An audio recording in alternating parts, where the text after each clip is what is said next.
Kalle taas. Nyt olemme Välimeren rannalla. Katsotaanpa miten meri myrskyää.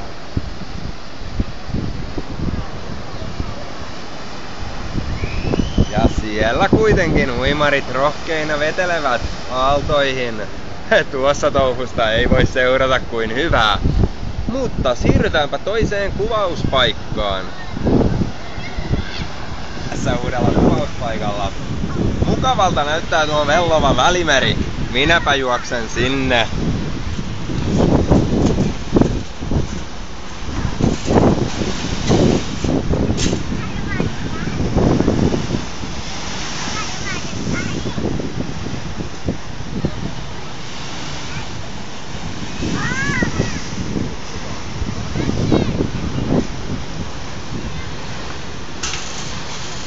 Tuonne en kyllä tahdo kastumaan. Kiitos.